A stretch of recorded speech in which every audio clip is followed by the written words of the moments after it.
Hey everybody, welcome to Raising Vibrations. So this video, what I would like to do is talk about the lunar eclipse in Taurus. Unfortunately, I didn't get an opportunity to do that video for you. And I'd also like to summarize these eclipses for us, so looking at the solar eclipse as well. And I'd also like to take some attention towards the upcoming Mars-Uranus opposition. We've also got Venus in opposition to Neptune, and we've also got the upcoming Saturn direct, which upon reflecting on that, I'm feeling pretty hopeful with the Saturn direct coming into the collective consciousness. And I think that the current astrology at the moment is definitely setting us up for some deep emotional healing. And it's going to be interesting to see how that plays out in the collective, but I've got a sense that there is a very strong emotional wave that's going to come through the collective, and we're going to find ways of healing individually the parts of ourselves that have been wounded and or affected in many ways. And I'll elaborate what I mean by that going forward. But there's definitely something to do with Saturn moving direct and the reconciliation of the events that erupted into the collective consciousness during 2020 and 2021, when both Saturn and Jupiter were hanging out with Pluto in Capricorn. And for those of you that are not familiar with the astrological wheel, the sign of Pisces and the sign of Capricorn sit right in what is called a sextile, right? They're 60 degrees apart from each other. And oftentimes these 60-degree signs, right, they go around the zodiac, will reflect not healing potentials, but more like one sign will reflect an expression, the other sign will kind of say, hey, I can help you integrate that or support that, right? So sextiles are like supportive mechanisms.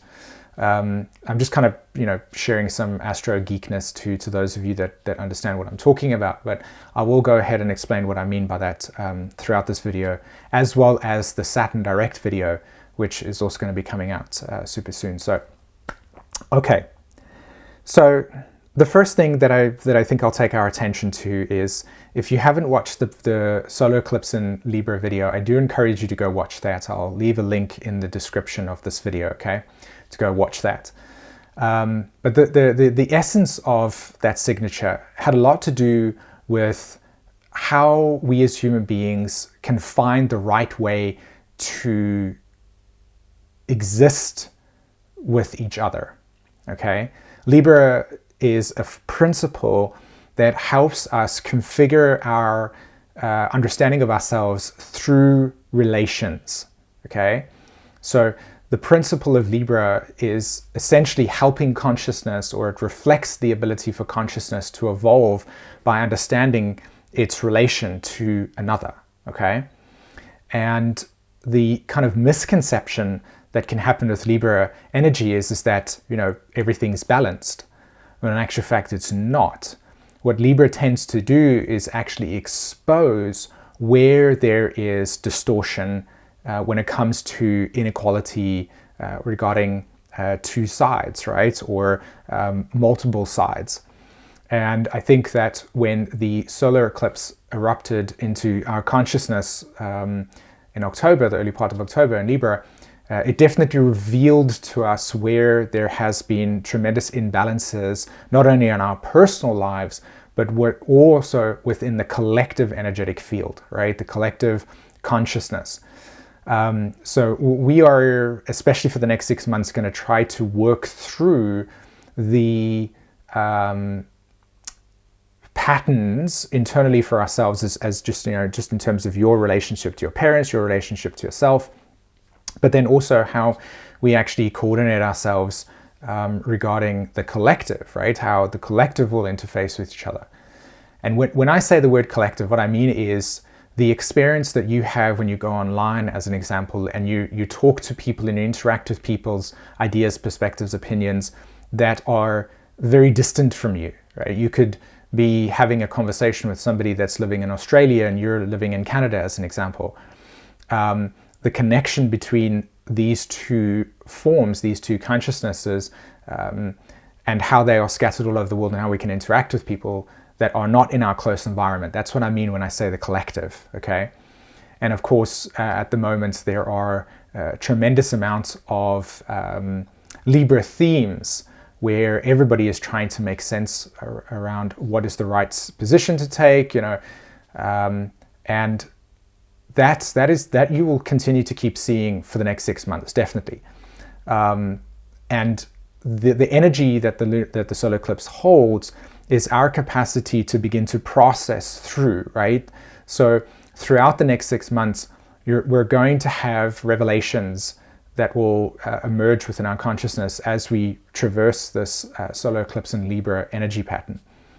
And again, it has to do a lot with two types of dynamics. It has to do with one patterning that you will see within your own life as well as the collective is a pattern of control, like an intense need to control the other as a way to avoid emotional dysregulation, right? Or to avoid any form of, I would say emotional dysregulation. Individually, we try to control people as a way to not have there be attention back on ourselves individually, because that attention back on ourselves can reveal an intense sense of our own issues and our own shadows and our own complications. So what Libra likes to do is take its hands out like this and say, okay, well, you've got to do it like this, you've got to do it like that, you've got to do it like this, so that when it's all orchestrated like that, then, you know, everything's okay. You know, so you should do that, you should do this. And that can be incredibly destructive, especially to, you know, both parties, because again, as I said, one person is feeling controlled and the other person is actually doing controlling. Another way that Libra patterning will work out is that it's better to leave things to not be disturbed. And this kind of ties in with control as a Libra mechanism, okay, as a Libra behaviorism, is that you'll find that it's the elephant in the room exists, but we should not point at the elephant in the room, because pointing at the elephant in the room creates disruption. And again, disruption is not good. Libra does not like disruption, because again, disruption brings into the consciousness the way that things are not eloquently working, the way that things are, you know, there can't be disruption with the Libra spectrum. Because if there is, as I said, it creates disharmony. So the need or the attempt to ignore anything that creates destruction, not destruction, but disruptiveness, will be very strong. And you'll see that in the collective, right? You'll see that within your own lives, right? It's a lot easier to not address the elephant in the room. Because again, as I said, that means that now we have to address what's complicated or what's an issue. So these kind of themes will be swirling around, and will oscillate between kind of becoming the controller and trying to control the perspective and say, well, this is right, or this is what it should be. And then you'll find the other side that just goes, hey, I don't want to be a part of this process, or I don't know, or I'll just be passively sitting here. And you'll see that patterning. And you might even identify that within yourself as well, right? There's definitely a tremendous amount of an attempt to people please within Libra experiences. Now, if I shift over to the lunar eclipse in Taurus that, you know, recently took place, this was last week Saturday, what I sense, feel, and get a strong intuitive hit about is that it's deeply tied into the upcoming Saturn direct, and it's also deeply tied into the way that we individually, like how you individually, and as well as how the collective will learn to reorganize themselves. Okay, so how the positions on the global stage will start to shift in accordance with these interactions that are going to be taking place, right? Libra is about the way that we configure ourselves when we are in relation. Okay, so we learn about ourselves through the mirror of the other. We learn about ourselves through the interaction. Okay, now what I mean by this when I say that over the next 6 months you will see a reordering of the collective, of global positions, governmental positions. People will be taking sides, And when you take sides, what happens is you create polarity. So you can be rest assured that there is going to be a very strong illumination of polarization that will take place in the collective. Now, I've had to take this approach because it creates sanity for me too, and that's why I'm doing it. It's just that you have to be very clear to disassociate yourself from the collective's story that's bubbling up versus your own relationship to yourself and to your immediate environment, and also how you interact with the collective. Because the emotional swirling mess that is the collective consciousness, and it's not a mess in a negative sense, it's just a mess in the sense that there's lots and lots and lots and lots and lots and lots of different perspectives, points of views, variables that are present when you put a lot of things together. Whereas when you kind of bring the attention back to yourself and to your own body, and you start to just understand what's immediately going on around you, it's a lot more easier to sort of like interact with and have agency for. So that's what I mean when I say try to like disassociate or distance yourself from getting caught up in the collective swirling dynamic, because when you get caught up in it, the quantity of your consciousness versus the enormity of the collective consciousness, it just does this and you're just doing that, right? So what I'm saying to you is that the collective orientation will resolve itself and it has its own agency. So if you bring your attention back to yourself and you start to look at where there are polarizations or patterns of either you controlling or you're standing passively saying, I don't want to interact with this because it's going to cause some form of trouble, you want to be paying attention to that where that's in your life right now. Okay, so that's kind of what I'm advocating for here. Going back to the lunar eclipse in Taurus, I think it's very important for us right now to notice that talking about your inner self, like bringing the attention back to your own life, and then asking the questions, how am I doing? Okay, is a very important position to take with this lunar eclipse in Taurus. So hear me out here, okay? The Taurus archetype, right, the principle of Taurus speaks about two things: preservation and then self-preservation in the human condition, okay? So to preserve means to keep things alive, and self-preservation is then your ability to preserve your own existence, okay? So a simple example of this would be if you were in a situation where you were like, let's just take an example, right? You are in a situation where it's your life, or you're sacrificing your life to save another, or you are looking at, I don't know how to explain this. I think I'm going to scrap the idea because it's not going to really bring it home the way I wanted to. So let me do it this way. You get self-preservation, you get preservation, right? You understand that you can't live for more than, say, 10 minutes without breathing. You need oxygen. So there is a function in your biosphere, your biology, that says, hey, I need you to breathe. And so as we breathe, we create oxygen, or we have oxygen come within our bodies, right? And that's how we stay alive. Okay? So there is a mechanism of self-preservation within us. Now, in terms of growing up as children, the world is a very kind of peculiar place. So what happens is your personality ego, your ego structure, this kind of mechanism that pays attention to the environment and says this is safe, this is not safe, throughout your sort of youth, throughout your growing up phases, right, will develop certain beliefs that will say, hey, I need you to keep this on the down low, because what I've seen is if you amplify that behavior, or if you actualize that behavior, that could cause you trouble. And that's not good. So therefore, please keep it aside, hide it, shame it, reject it, whatever it is. And this comes from an instinctual need to preserve your life, okay, to preserve yourself. So there are parts of our emotional and psychological expressions that we will hide from or put away because they are either seen as taboo in society, they are seen as, there are negative connotations to it. So you can be like, hey, I'm into astrology and I'm pretty kind of learning and healing myself. And somebody turns to you and says, what an idiot. Why would you study astrology? It doesn't exist, kind of thing.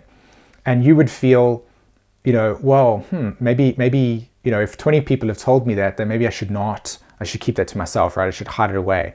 But yet it's a part of you that you want to be sort of proud about. You want to say, hey, this is who I am. So we as an act of self-preservation, you don't want to attract negative energy to you. That's what the brain does, right? It protects you from these things. So you start to kind of build a reality that hides parts of yourself. Okay? Now, when we hide these pieces, they oftentimes become distorted. And we start to create little belief systems around them that label them as negative or bad or shameful. And when we do this, we then start to, through a recursive action, as in consistently happening, we start to then solidify this belief system until it becomes an absolute truth. It's like, yeah, well, this is true. This lunar eclipse in Taurus, okay, is asking for you to begin excavating, okay, to begin excavating. So going down into the deeper layers of your emotional memory and asking yourself the question, is it true that I should hide this part of myself? Is it still relevant? And I'd even go as far as to say that it is important for you to note that with this lunar eclipse, we are over the next 6 months wanting to, with Jupiter transiting there as well as Uranus, to kind of open up the parts that have been suppressed, distorted, shuttered off, put aside, rejected, etc.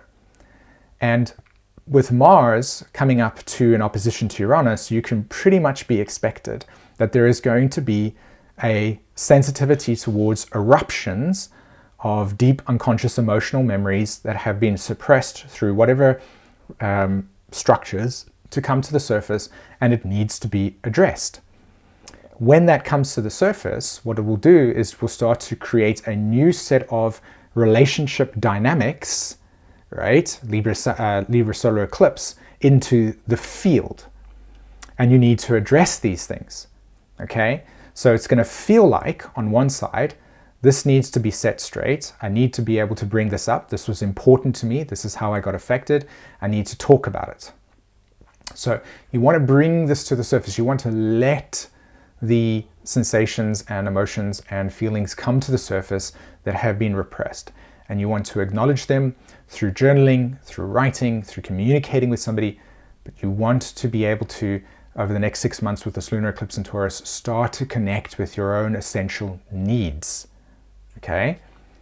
So what that will look like is, it will look differently for different people, but there are many methods, there are many tools out there on the internet that can help you start to excavate these more deeper suppressed memories, emotional memories that have needed to be put aside or cast aside or rejected, or you need to cast some form of guilt around it to keep it repressed, right? As an act of self-preservation. So themes of self-preservation, themes of preservation are going to be heightened with this lunar eclipse, and lots of fears will emerge into your consciousness. And what you want to do, and what I'm inviting you to do, is to utilize this energy as a way to begin freeing you from these binds of emotional patternings that have needed to be at a time, an earlier part of your life, repressed or hidden or sort of not allowed to come to the surface because of the fear of rejection, the fear of humiliation, the fear of vulnerability. And you want to use this Uranus-Mars opposition right now to really kind of let what comes from the unconscious into your consciousness. And I would highly encourage you to find somebody to talk to about whatever comes up to the surface, right? This is not something that I think will happen on a consistent basis, but I definitely think we can be sensitive to it. And what I'm advocating for here is for us, for me, for you, for us all to begin becoming more aware of the vulnerabilities that we hide from the world, because it can be an unsafe place in many ways, but it can also start to affect mental health, right? It can start to affect you psychologically and emotionally, and this is a beautiful time to begin connecting with those more deeper and exploring more of those deeper unmet needs within yourself, connecting more with your senses, connecting more with what is essential for you, and speaking up about the things that you feel are, what makes you feel better and more healthier in a day, right? And the thing here that I think is important for us is that with Venus in opposition to Neptune, there is a supporting mechanism of us being able to really kind of process and digest the experiences that are happening for us, not only in the collective, but also in our individual lives, right? All of us have gone through some intense things in our lives. All of us have gone through some experiences that have been really rough for us. And this is the perfect time to have a psychotherapeutic session with yourself or with another person. Because again, as I said, the energies that correlate directly to coming into experiences that have been intense for you, coming into experiences that have been difficult to talk about, or you felt vulnerable about, or insecure about, or that you've needed to hide, and you've just kind of been dealing with, right? I just got to deal with this process. This is a time to come more into that more sensitive space and to allow more of those emotions to kind of just become present with you, to acknowledge them, and to try to move through them in a way that is, as I said, acknowledging them. So if that comes through writing, if that comes through body movements and just exercises that help you feel that you're more sort of connected to your body, allowing your energy field and your emotional field to move through you more, and to kind of notice where these blockages are and where these trauma responses might be, and to really begin to address them. Because as I said, the transits right now speak very, very, very, very, I can't even say the word very too many times. Maybe I should put the word very and then the recursive letter next to it, right? Because it just keeps going. But these transits right now have got a tremendous amount of potency with them when it comes to helping us excavate energy that has been vulnerable for us, that we've lived with, that you've lived with, that you feel that you need to address and speak up about, and call for counsel. Right? Libra is about counsel. It's about letting somebody else kind of just sit with you and just be present with you as maybe you talk about something that's difficult, right? Letting that come to the surface, acknowledging that it has been intense for you, and then giving the space for it to just be alive, as opposed to, if I talk about this, then I might get rejected, and so therefore I don't do it, right? But it affects you every single day. Okay? So that's my kind of summary of the eclipses. This is a great opportunity for us to both be able to come into counsel with people, be able to let other people help us in situations, open up, and to be able to process the parts of ourselves that we've needed to repress or reject or hide, because we feel that we don't belong in our society, or this is not, you may have had negative experiences in the past, and as I said, that's kind of created a sensation of rejection. Okay. All right, my friends, thanks very much for listening to this. I will be releasing a Saturn direct video very soon, so keep out and look out for that as well, okay?